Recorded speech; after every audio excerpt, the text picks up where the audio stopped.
সত্য ঘটনা। লিবিয়ান এক যুবক, নাম তার আমির। সে রওনা দিয়েছিল সৌদি আরব হজ করার জন্য।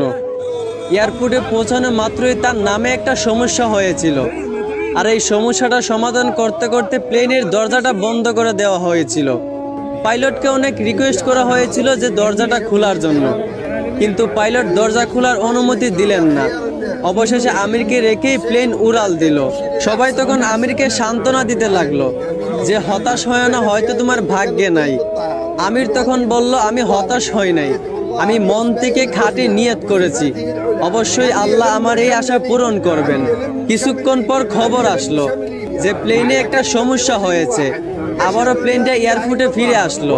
এয়ারপোর্টে আসার পর প্লেনের সমস্যাটা সমাধান করার পর আবারও পাইলটকে রিকোয়েস্ট করা হলো দরজাটা খুলে দেওয়ার জন্য, কিন্তু পাইলট আবারও আমিরকে না নিয়েই প্লেন নিয়ে উড়াল দিল।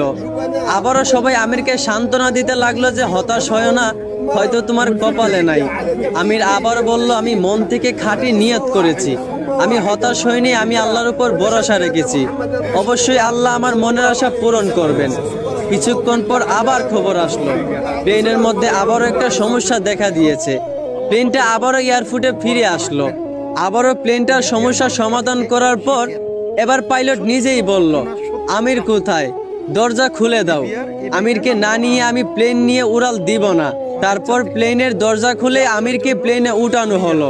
তারপর কোনো সমস্যা ছাড়াই প্লেন উড়াল দিয়া চলে গেল। পুরো বিশ্ব এই দৃশ্য দেখে অবাক হয়ে গেছিল।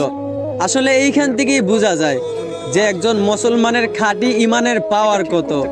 এইখান থেকেই বোঝা যায় যে আল্লাহর উপর ভরসা রাখলে অবশ্যই আল্লাহ সহায় থাকেন। আশা করি বুঝতে পারছেন। ধন্যবাদ।